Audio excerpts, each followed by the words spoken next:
সমুদ্রে চলে গেছিল পাতালে, আবার ওই সমুদ্র মন্থন করতে উঠেছিল।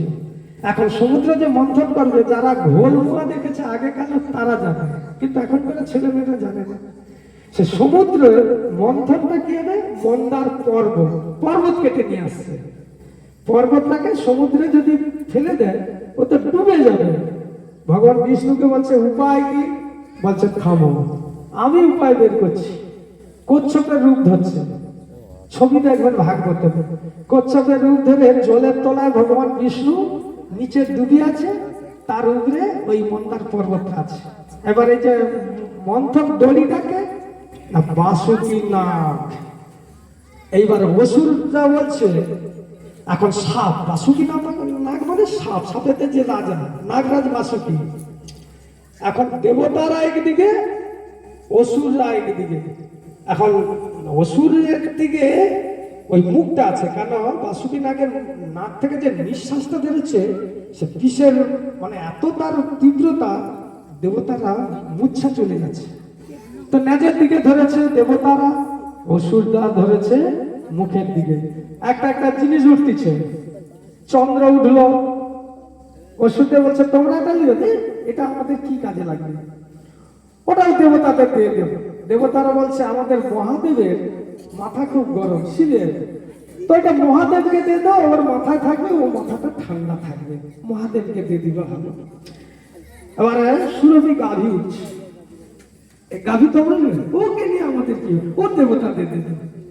সেই সুরভি গাভী, তার দুধ যে খাবে 10,000 বছর শরীরে বেঁচে থাকবে, ওটা ওদেরকে দিয়ে দেবে।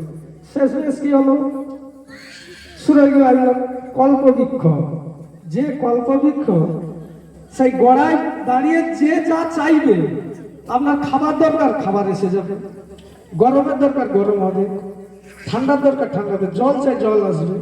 এই কল্পবৃক্ষ বললো তোমরা নেবে, বলে না ও দেবতাদের দিতে হবে।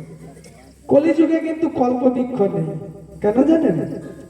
কল্পবৃক্ষ এমন একটা জিনিস, আপনি মনে যা করবেন এসে যাবে। যদি মনে করেন আপনার কাছে সাপ এসে গেছে, রাতের বেলা যদি চলেন, মনে মনে হয় না আচ্ছা এখানে কি সাপটা থাকতে পারে, বলা মানে এসে যাবে। জঙ্গলের ভিতরে যাচ্ছে, আচ্ছা এখানে কি বাঘ আসতে পারে, বলা মানে এসে যাবে। এই জন্য ভগবান জানতে পেরে কল্পবৃক্ষটা ওখানে পাঠিয়েছে। যাই এরকম অনেক রূপ ধরেছে, তার মধ্যে একটি রূপ হচ্ছে বামন রূপ। বামন মানে বেটে।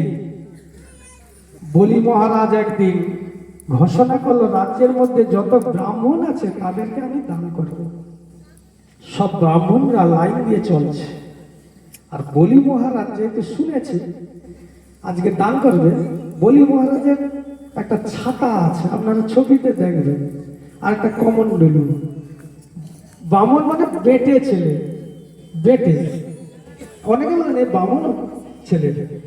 তো সে কি করছে, বলি মহারাজের বাড়িতে দান গ্রহণ করতে যাচ্ছে। আর গ্রামের কিছু ব্রাহ্মণ তারা সোনা দানা পাবার লোভে ওই রাস্তা দিয়ে চলছে। হঠাৎ লক্ষ্য পড়ে গেল বামনদের পিছনে আসতেছে, বুঝলি, ও যদি আমাদের আগে চলে যায় তাহলে ওকে তো বেশি দিয়ে দিবে, আমরা কম পাবো। তা আমরা কাজ করি, এমন ছুটবো